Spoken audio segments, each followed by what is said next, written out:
Hello, good morning. Rev Renee here with True Thought Spiritual Community. Thank you so much for joining us. On behalf of myself and Brother T, who is my husband and co-founder of True Thought Spiritual Community, I say welcome. I also want to say happy birthday to True Thought Spiritual Community. Happy birthday, us. We celebrated our 1-year anniversary on July 1st. And so I just invite you, if you have found value in our messages, to please share them, to please like them, and to please contribute to our ministry, because we are ready for a fabulous year too, and it doesn't happen without you. And so I also want to do a shout out to our founding members, John and Colleen Convery, and our members of the board of trustees, myself, Brother T, and Colleen Convery and Jason Keaton. And so what's really cool is that you're going to begin to hear more of their voices on True Thought.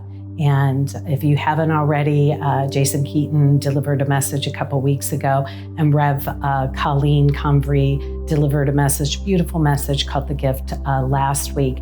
And so you will hear more voices in addition to ours, bringing forth our True Thought teaching. And so I just want to say, I love you. I love our family. I love our friends. I love those who are joining us here today. And you might say, how is it that you can say I love you if I don't know you? I love you. I love the essence of who we each are. And that's what we celebrate here at True Thought, that we know that we are one, that we are connected in a consciousness. And so we celebrate that every week. And today I'd like to dedicate this message to my mother. And my mother's name, Joyce Helene Kovachev Tamber. And so this is for you, Mom. I love you. Thank you for the gift that you gave me. So let's just take a breath together. Let's bless this time. And so we turn within to the changeless. We turn within to the eternal. We turn within to our divine nature. We turn from that which changes, that which is ego identity, and we turn within to the truth that sets us free, that God and I, Creator and I, are one. Take a breath with me. Say to the self, God and I are one. Spirit and I are one. Love and I are one. Take a breath and feel that.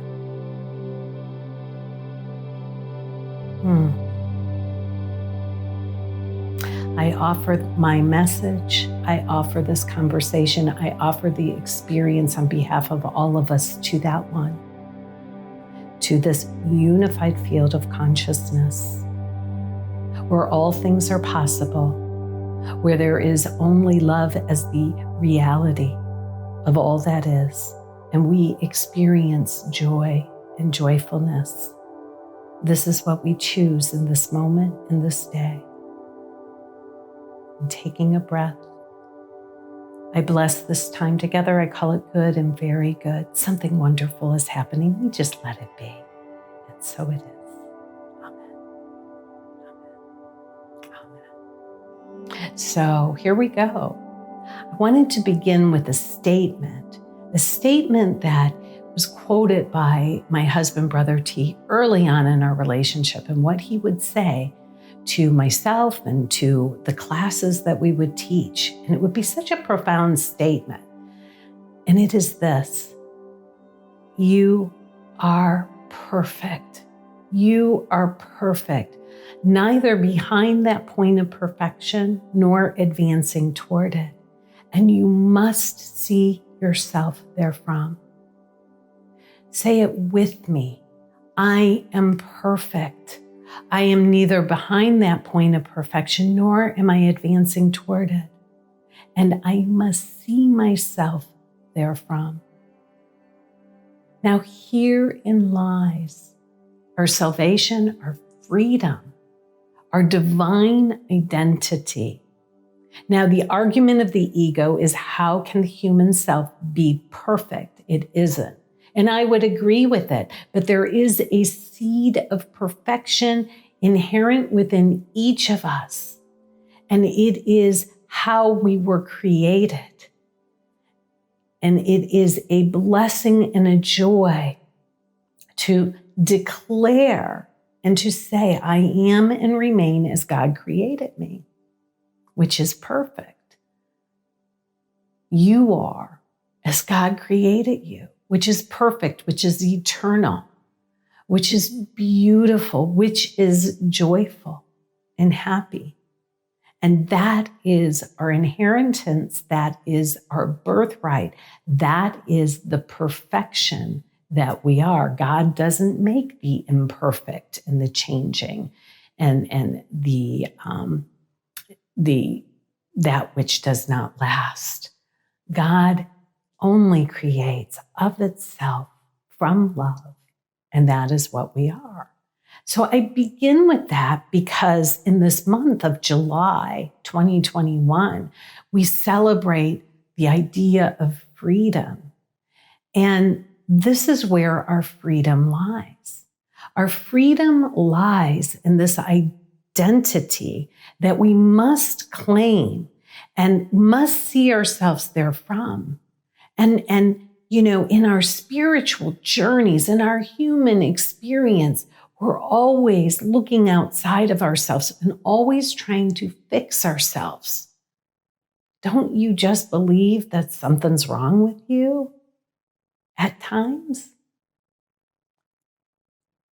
I know for myself, that's something that I have carried with me, and that's been part of my healing. And I get to heal that when I focus my attention, my awareness, and my thoughts upon my divine identity. And it's not to puff myself up, but it is a divine humility of remembering my identity. And then in that identity, I can be who I came here to be. So the cornerstone of our teaching is always to return to that divine identity. And this is where our freedom lies. You see, if we are as God created us, we are created as spirit in spirit, having chosen a human experience, but first and foremost, an eternally spirit. And as spirit, we are unlimited and free. And that we get to choose our experience. We chose this experience. And in this taking responsibility for choosing our experience of life and how our perspective is where our freedom lies. So last week, my friend, Reverend Colleen Comfrey, gave a beautiful message called The Gift. I encourage you to see it if you haven't already here on this station. And the gift, she said, is you. The gift is you. The gift is me. My husband will always say, look for the gift. Look for the gift in circumstances and situations in our lives that seem to suggest that things are not good, that we are not perfect. Look for the gift. A few weeks ago, I had the privilege and honor of creating and delivering and facilitating my mom's memorial, her celebration of life. Joyce, my mom. She passed in November of 2020, and we celebrated her a few weeks ago, June 13th, 2021.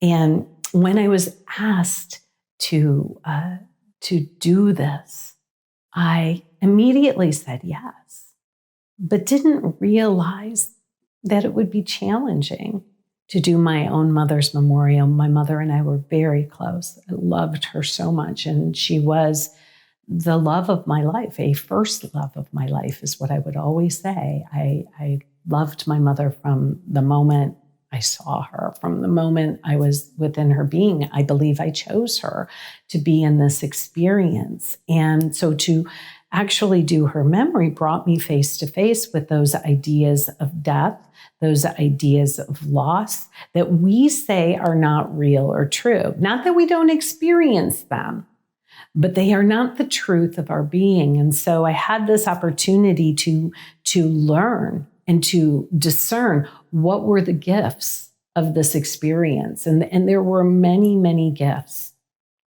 But here's what I want to share with you today. My mother's name, Joyce. There's a resonance in our names. And what I learned in practitioner training was that our name represents our nature.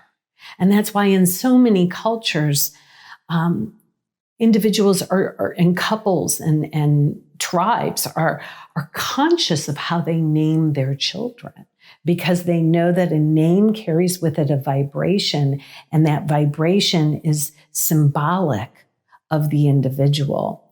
And so it's been a while that I've known that my mother's name, that the root of her name means joy, Joyce. That was in many ways her gift, and also her challenge in her life was to choose joy, to be the embodiment of her namesake, to choose joy over pain in her life. And she had many conditions and many experiences in life that were challenging for her. And it was challenging to make that choice. And as her daughter, I watched that. And I felt for her, because at times I was so enmeshed with her experience that I took on her pain and forgot to choose joy for myself. So as I was preparing this memorial, and actually it was the day before where this download just came to me. It was such a gift. And I heard these words in her voice. And she said to me, "Do this in memory of me. Do this in memory of me." Do what? Honor my namesake.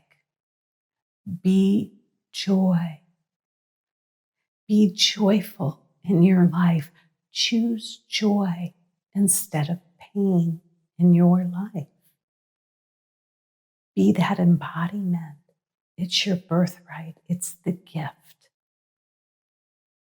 The second thing she said to do in memory of her was to love what she loved most in her life, and that was her daughters.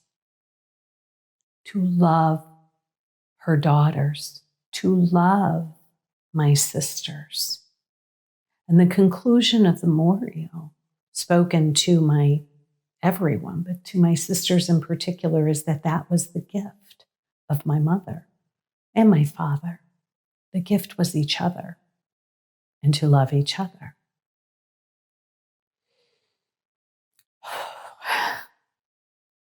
What a great gift to choose joy and to love one another.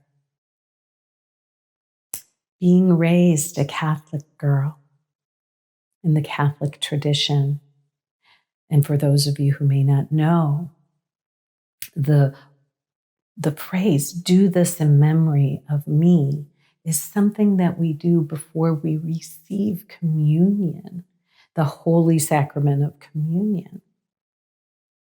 Now, communion we'll have to do a whole talk on that, because there is a way that I like to teach communion, but for the Catholics, it's, the consumption and the joining of the body and blood of Christ. And that can sound very barbaric, and to those who are not familiar with the practice, and even those who are. And all I know for me is that what I took from it was this. Right before we would receive communion, we would utter the words, Lord, I am not worthy to receive you, but only say the word and I shall be healed. The beginning of that phrase, Lord, I am not worthy to receive you, was what I took from that experience, what I made it mean. And as I grew up, I rejected the whole concept of my Catholic faith and that practice. And what I took from it was that I was not worthy. I was not worthy to receive. That belief system caused a lot of pain in my life. The belief in my imperfection, the belief in my unworthiness, as I look back on my life, became a block to my experiencing the truth of who I am, how we began this conversation as a holy, beloved child of God, and whose inheritance is the happiness and joyfulness. And so we must see ourselves as worthy, as perfect, as holy, beloved children of God, in order to actually be able to receive the gifts that are already given. To be able to choose joy because you know that you are so worthy of it, because you know that it is your birthright, because you know it is actually your nature over the pain that we have created. And the pain only comes from one thing. And one thing only. So we'll make it really easy. The pain comes from a misperception of self. We forgot who we are. It is a denial of our divine identity. That's what causes the pain.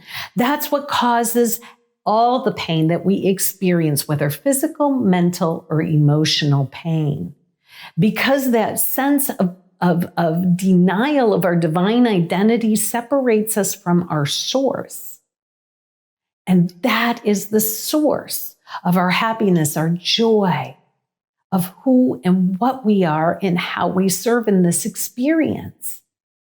The pain then multiplies by our fearfulness because it's so frightening to be separated from our source.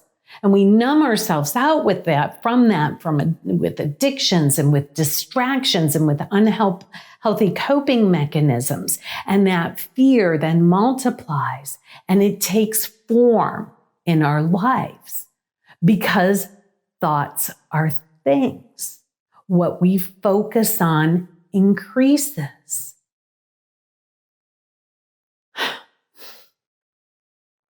It becomes, A Course in Miracles says it this way, it becomes the ransom that we pay to not be free. We pay the ransom with our pain so that we bind ourselves and imprison ourselves in a world that we have made that is disconnected from our divine identity. So take a breath with me. Whew. Thank God. Thank God that we remain as God created us.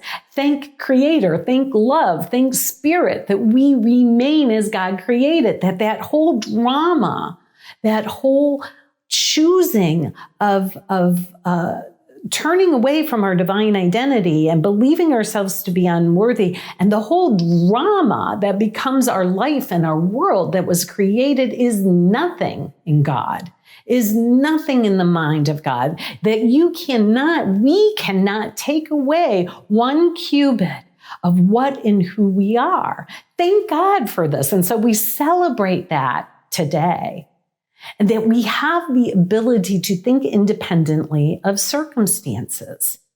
So as we celebrate freedom this month, as I honor my mother by choosing joy over pain and to love not only my biological sisters, but my brothers and sisters, and to view myself as worthy and perfect innately as God created me, how do we reclaim that freedom? And I've already said it. We return to the beginning. We return to our divine identity. I am as God created me. That is changeless, no matter what you've done, no matter what's been done to you as you believe it to be, no matter what belief system you've been operating from, like I'm unworthy to receive. Whatever that is for you, it matters not. Return to source, return to divine identity. That's always step one here at True Thought, that I am as God created me. I am spirit. I am unlimited and free. Nothing occurs in my experience except that which I have called forth. You see, I'm responsible, not in a way to blame myself, but in a way to set me free, because then I can choose again. It's not being done to me. It's done unto me as I believe, which leads to step 2, that thoughts are things. That's one of our spiritual principles here. Thoughts are things. We revisit this. And I want to share a quote with you that connects it to our overarching topic. Thoughts are things, yes. And then take a breath with me and listen to this reading from A Course in Miracles. It is your thoughts alone that cause your pain.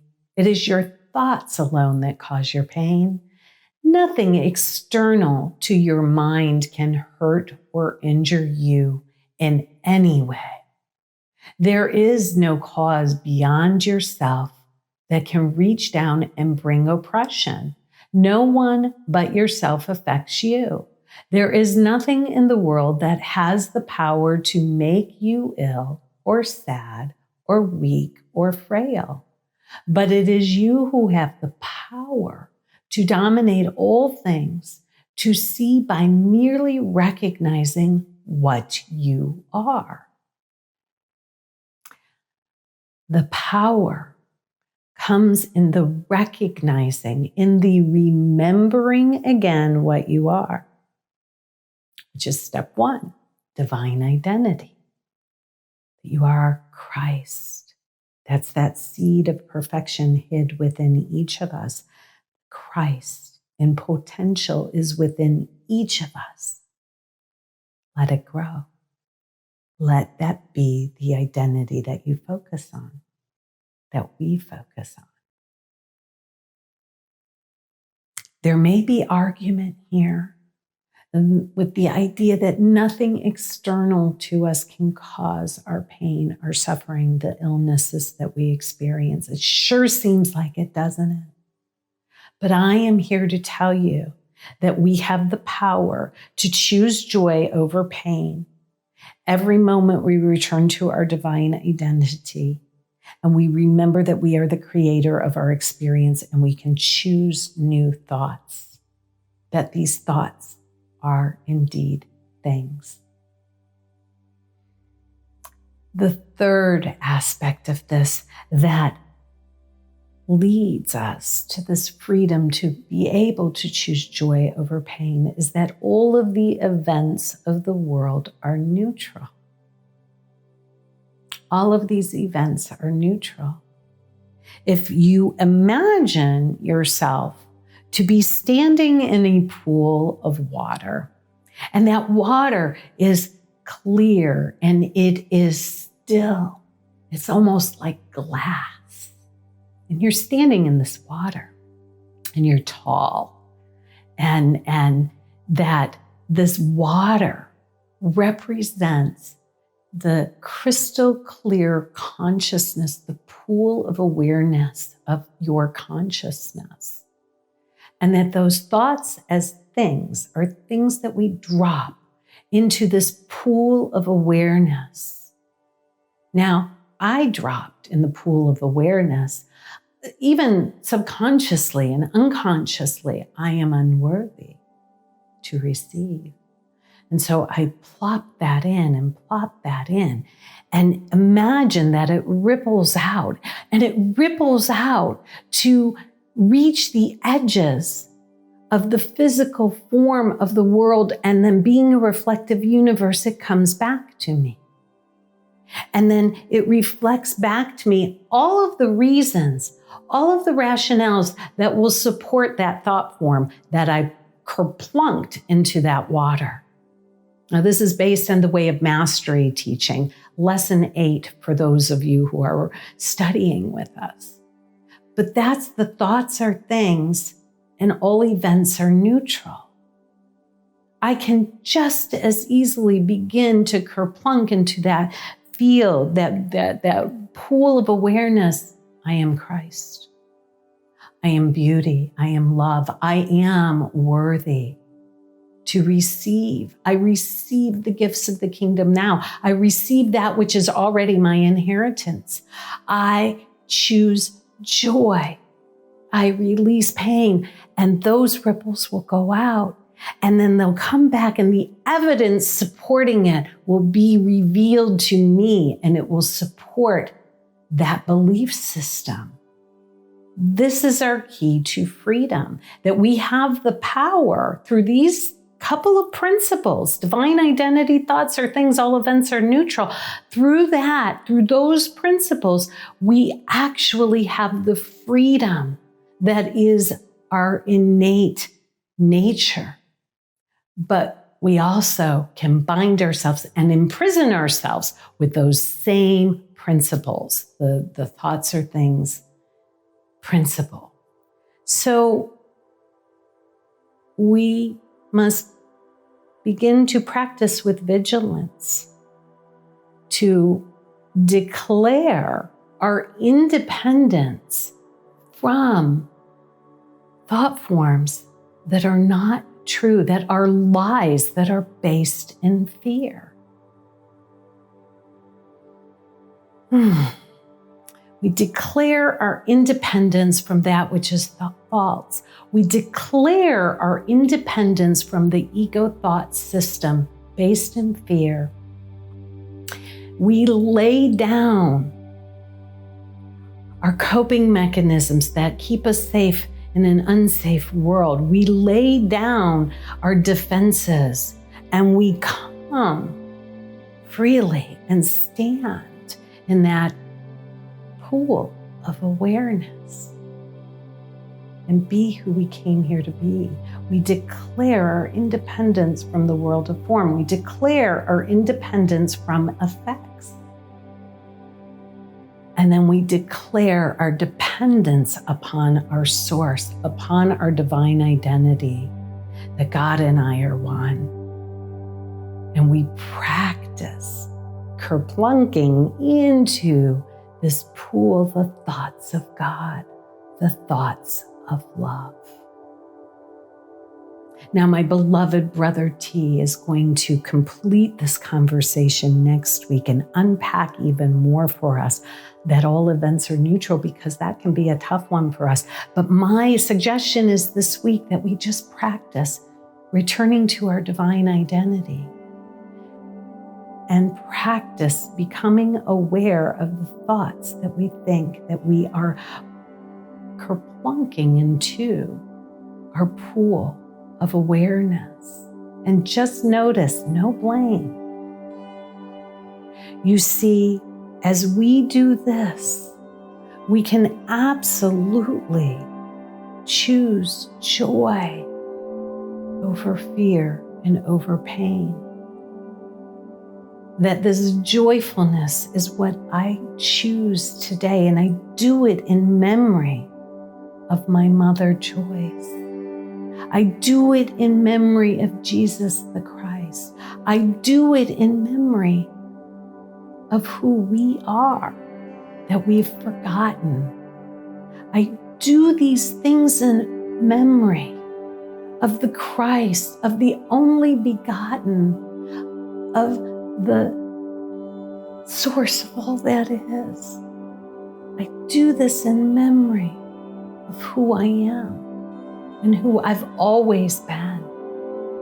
And then I love you. I love you, sister, brother. I love you. And I practice those things. That's it, those things. And I watch as the pain melts away because there's nothing giving it cause anymore. And I watch as the world reflects back to me and the universe supports me in my joyfulness. Because it is from this joyfulness that I can be of optimal service in the world. I love you. May you be filled with joy and joyfulness this day. May you love all of those around you. May you experience that love and joyfulness as it returns to you, pressed down and multiplied as it grows and expands. Thank you so much for being with me during this conversation. I love you. God bless you. We'll see you next week. Namaste.